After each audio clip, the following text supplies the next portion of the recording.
Hello guys, welcome to Theo Drive Learning one truth at a time. ఈ రోజు కూడా we have Nikhil brother with us. Thank you brother for being here. So ఈ రోజు మనం ఆలోచన చేస్తున్నప్పుడు బ్రో ఒక స్టోరీ గుర్తొస్తుంది నాకు. ఒకసారి ఒక ఆయన గిటార్ కొట్టి పాట పాడినట్టు ఆడిటోరియంలో, పెద్ద ఆడిటోరియంలో పాడబడితే అందరూ వన్స్ మోర్ అని నచ్చినారంట. సో ఈయన చాలా హ్యాపీ ఫీల్ అయినారంట, అరే ఇంత మంచిగా వీళ్ళు నన్ను అప్రిషియేట్ చేస్తున్నారు, నచ్చినట్టు. మళ్ళా గిటార్ కొట్టుకుని మళ్ళీ పాట పాడాడంట. మళ్ళా అందరు అరుస్తున్నారంట వన్స్ మోర్ అని. ఆ తర్వాత సెకండ్ టైం కూడా పాడాడంట. థర్డ్ టైం మళ్ళా వన్స్ మోర్ అనేసరికి ఇంకా కోపం వచ్చిందంట. సరేలే, నేను ఎంత బాగా పాడినా గానీ మీరు ఊరికే అట్లా వన్స్ మోర్ అనడం కరెక్ట్ కాదు, మరి అన్నిసార్లు నేను పాడలేను కదా అంటే.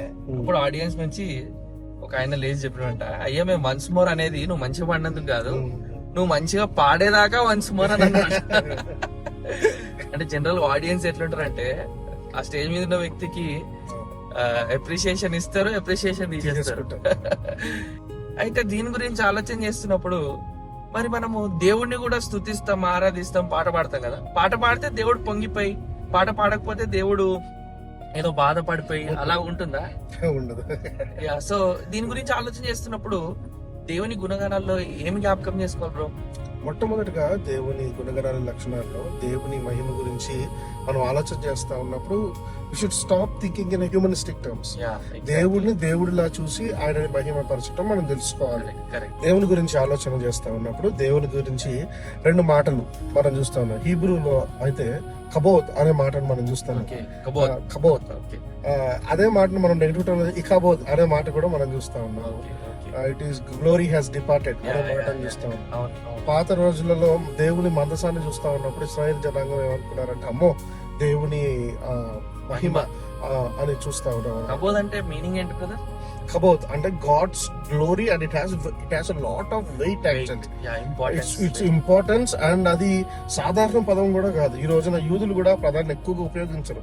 అంటే they feel very holy actually to speak. So మనం కూడా దేవుని గురించి ఆలోచన చేసేటప్పుడు God is not a person that మనం చప్పట్లు కొడితేనే దేవుడు ఆరాధనలోకి వస్తాడు, లేకపోతే మనం మహిమ పరుస్తున్నాము ఆయనని అనే కాన్సెప్ట్ కాకుండా, దేవునికి మహిమ అనేది భూమి పునాదులు వేయకుండా నుంచి కూడా ఉన్నది. ఓకేనా? మనము ఏదో ఆరాధన చేస్తేనే ఆయనకి మహిమ వస్తుందని, మనం పాటలు పాడి చప్పట్లు కొడితేనే ఆయనకి మహిమ వస్తుందని, హల్లెలూయా చెప్తేనే మహిమ వస్తుంది అన్నది కాదు. కానీ భూమి పునాదులు వేయకుండా నుంచి కూడా one of the attributes of God, దేవుని గుణగణాలు లక్షణాల్లో ఒక లక్షణం ఏంటంటే ఆయన మహిమ. ఆయన మహిమను మనము ఎలాగ అర్థం చేసుకోవాలి అంటే ఇంట్రిన్సిక్ గ్లోరీ అనే మాట మనం చూద్దాం. సో దాని గురించి మనం ఏం నేర్చుకుంటున్నామంటే, దేవుడు భూమి పునాదులు వేయక గురించి కూడా ఆయనకి మహిమ అనేది ఉన్నది. అండ్ చాలా సార్లు మనం బైబిల్లో ద్వితీయోపదేశకాండ మాటల్లో ఆయన దేవుని గురించి చూస్తా ఉన్నప్పుడు, నేను నా మహిమను వేరే వాళ్ళతో పంచుకోను, నేను రోషమగల దేవుడును అనే మాటను మనం చూస్తా ఉన్నాం. యెషయా గ్రంథంలో కూడా నేనే. దీన్ని బట్టి మనకు అర్థమవలసింది ఏంటంటే, దేవుడు మహిమా స్వరూపి కాబట్టి మనం ఆయనకు మహిమని ఇచ్చినను ఇవ్వకపోయినను ఆయన మహిమకి కలిగి ఉన్నవాడు. ఈవెన్ పాస్ట్, ప్రజెంట్, ఫ్యూచర్ లో కూడా హీ ఈస్ ఇన్ గ్లోరీ. ఆయన మహిమ కలిగిన వాడు, అనుమానం లేకుండా. అంటే ఆయన స్వభావము మహిమ కలిగినది. So he is glorious in himself. ఆయన ఎవరు గుర్తించాల్సిన అవసరం లేదు. ఇప్పుడు సూర్యుడు అంత ప్రకాశిస్తున్నాడు అని నువ్వు గుర్తిస్తే సూర్యుడు ప్రకాశించడు. సూర్యుడు చేయబడ్డదే ప్రకాశించడానికి. In the same manner you cannot add to God's glory, you cannot take away from God's glory. God is most glorious in himself and by himself. ఎలాగైతే సూర్యుడు ప్రకాశించడానికి వేరే ప్లానెట్స్ లో నుంచి కూడా ఆయన హెల్ప్ తీసుకోడు, ఇండిపెండెంట్ గా ఆయన హీట్ ని ఇవ్వటము, అలాగే లైట్ ని ఇవ్వటము, అది చూస్తా ఉన్నప్పుడు it is like God's glory అన్నమాట. ఈరోజు దేవుడిని మనము ధ్యానం చేస్తా ఉన్నప్పుడు ఖచ్చితంగా ఆయన మహిమను గురించి కూడా మనం ధ్యానం చేస్తాం. అంతేకాకుండా యేసు ప్రభు వారి యొక్క ప్రార్థనలో కూడా మనం ఏం చూస్తున్నామంటే, father now glorify me with the glory which I have even before the foundations of the earth's were laid అన్నది మనము యోహాను సువార్త 17వ అధ్యాయంలో చూస్తున్నాం. దాన్ని బట్టి మనము అర్థం చేసుకోవాల్సిన విషయం ఏంటంటే, ఆయన యేసు ప్రభు వారు కూడా మహిమా స్వరూపి. ఆయన ఈరోజు దైవ స్వరూపి అని మనం ఎందుకు చూస్తున్నాం అంటే, దేవునికి కూడా గుణ లక్షణాలన్నీ కూడా ఆయనకున్నాయి. కాబట్టి యేసుక్రీస్తు ప్రభు వారు కూడా అంతర్గత మహిమ కలిగి ఉన్నారు. ఇప్పుడు దాకా ఏం డిస్కస్ చేసుకున్నామంటే దేవుని అంతర్గత మహిమ గురించి, ఇంట్రిన్సిక్ గ్లోరీని మనం డిస్క్రైబ్ చేసుకున్నాము. కానీ ఇప్పుడు అస్క్రైబ్ గ్లోరీ గురించి మనం మాట్లాడితే దేవునికి ఆపాదించే మహిమ. దేవునికి మనం మహిమను ఆపాదించచ్చా అంటే ఆపాదించచ్చు. దేవుడు మహిమ స్వరూపి, ప్లస్ ఆయనకే మహిమను మనం ఇవ్వగలము, ఇంకెవ్వరికి మహిమ ఇవ్వలేము. అందుకే సామ్స్ లో ఈ విధంగా ఉంటుంది, ascribe to God glory due to his name. ఆయనకు మాత్రమే చెందిన మహిమను ఆయనకు ఆపాదించాలి.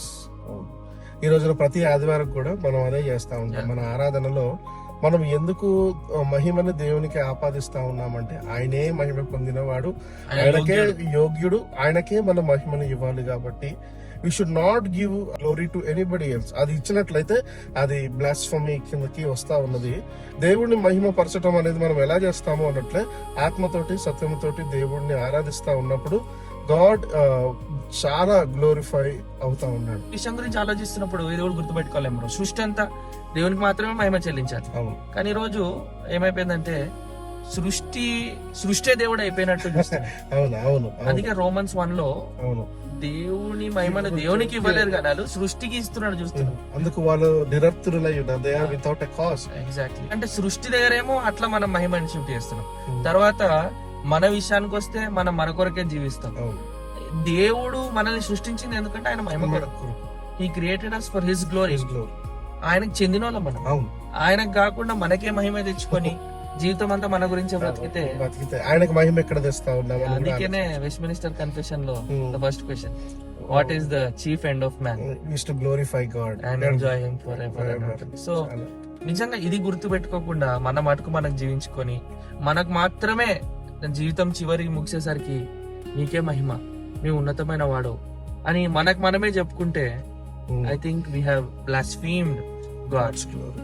అండ్ అంత మాత్రమే కాదు, ఇప్పుడు రక్షణ పొందుతున్నామంటే మనమేదో మహిమ కలిగిన వాళ్ళము, మనకే మహిమ. లేకపోతే నేను రక్షించబడ్డా, నేను ఇతరులకు సువార్త చెప్పినా, నేను కాబట్టి ఇంతమందికి చెప్పినా అనుకుంటా ఉంటాం. కొన్నిసార్లు మనం రక్షింపబడటం కూడా దేవుడు ఆయన మహిమ చొప్పున మనల్ని రక్షిస్తా ఉన్నాడు. కొన్నిసార్లు మనం ఏమనుకుంటామంటే నేను యేసు ప్రభుని నా హృదయంలోనికి ఆహ్వానించామని అనుకుంటాం. Even though you long before invited, he is still working in your salvation. నువ్వు ఈరోజు దేవుడిని చూస్తున్నావు, అబ్బా తండ్రి నేను పాపిని అనే సెన్స్ లోనికి వచ్చామంటేనే గాడ్స్ వర్క్ ఇస్ దేర్. దేవుని మహిమని బట్టి మనము పాపంలో చనిపోయినప్పుడు వాళ్ళము క్రీస్తు ద్వారా బ్రతికించబడ్డాం. It is because of God's glory we are saved, and it is because of God's glory we are still saving from the effect from the sin, and we will be saved and will be glorified for God's glory. అందుకనే మనం ఎప్పుడు Christians అనేమాట to God be the glory. So అలాంటి గ్లోరియా ఒక క్రైస్తవుడు తన జీవితంలో ఏది చేసినప్పటికీ కూడా దేవుడిని మహిమపరచడానికి అని మార్టిన్ లూథర్ గారు 5 సోలాస్ రాస్తా ఉన్నప్పుడు ఆఖరి సోలా కింద ఈ మాటను మనం చూస్తా ఉన్నాం. సోలా అంటే మాత్రమే. ఈరోజు క్రైస్తవుని డ్యూటీ ఏంటి? రక్షింపబడ్డాం కదా, ఈరోజు దాని మెయిన్ ఆబ్జెక్టివ్ ఏంటి అంటప్పటికి దేవుడిని మహిమపరచాలి. ఈ రోజున నేను దేవుడి మహిమ పరచట్లేదు అన్నట్లయితే మన రక్షణలో ఎక్కడో మనం పడిపోయామనో, లేకపోతే మన రక్షణ సరిగ్గా ప్రశ్నించుకోవాల్సిన అవసరత ఉన్నది. సో ఫైనల్లీ మనం గుర్తుపెట్టుకోలేంటే అన్ని సృష్టి దేవుని మహిమపరచాలి, మానవుడు దేవుని మహిమపరచాలి, సంఘంలో దేవుని మహిమ ఉండాలి, పరిచర్యలో కూడా పరిచర్య చేసినప్పుడు కూడా గాడ్ షుడ్ బి గ్లోరిఫైడ్.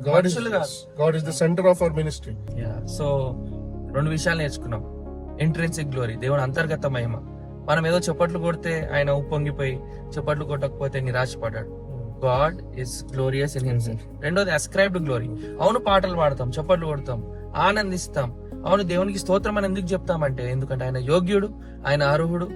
ప్రకటన గ్రంథంలో చెప్పినట్టుగా worthy is the lamb to receive the glory, honour and praise.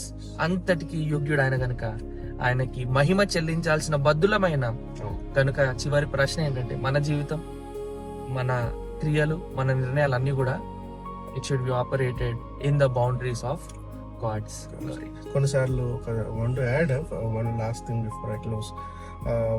మత్తయి సువార్త 3వ అధ్యాయం చదువుతా ఉన్నప్పుడు బాప్తిసం ఇచ్చి యోహాను దేవుని యొక్క రాజ్యం గురించి ప్రకటిస్తా ఉన్నప్పుడు అక్కడ శాస్త్రులు పరిసయ్యులు ఆయన మాటలు వినటానికి వచ్చినప్పుడు ఆయన ఏమంటా ఉన్నాడంటే, మీరు యూదులు కదా, అబ్రహాం సంతానము కదా. అంటే యూదులు ఏమని ఒక డిస్బిలీఫ్ ఉంటుందంటే, మేము యూదా గోత్రంలో పుట్టిన వాళ్ళము, మేము యూదులము కాబట్టి మేము ఎలా జీవించినా పరలోకానికి వెళ్ళిపోతాము అనే అపోహలో వాళ్ళు జీవించేవారు. అందుకనే మనము లాజరు ధనవంతుడు ఒక ఉపమానంలో చూసినట్లయితే అక్కడికి లాజరు ధనవంతుడి దగ్గరికి అబ్రహాం రావటం చూస్తా ఉన్నాం. దాన్ని బట్టి మనము ఏం ఆలోచిస్తున్నారంటే, యూదులు మనము ఎలా జీవించినప్పటికీ అబ్రహాం సంతానం కాబట్టి అబ్రహాం మనం నరకంలో ఉన్న పరలోకానికి తీసుకెళ్తాడు అనే నమ్మకంలో ఉన్నప్పుడు వాళ్ళ యొక్క విశ్వాసాన్ని కుండ బద్దలు కొట్టినట్టుగా ఒక మాట అంటాడు. ఏమంటాడంటే, మీరు అబ్రహాము సంతానం అని తలుచుకోవద్దు, దేవుడు తలుచుకున్నట్లయితే ఈ రాళ్ళలో నుంచి కూడా అబ్రహాము సంతానాన్ని పుట్టించగలడు అని. That was a shattering word for both Pharisees and Sadducees. ఎందుకు అనేటప్పటికి వాళ్ళు చాలా సెక్యూర్డ్ గా ఫీల్ అవుతున్న దాన్ని he shaked because if you are not giving your glory to God today, we need to check our eternal destiny, because our life should be glorifying God and we have to enjoy Him forever.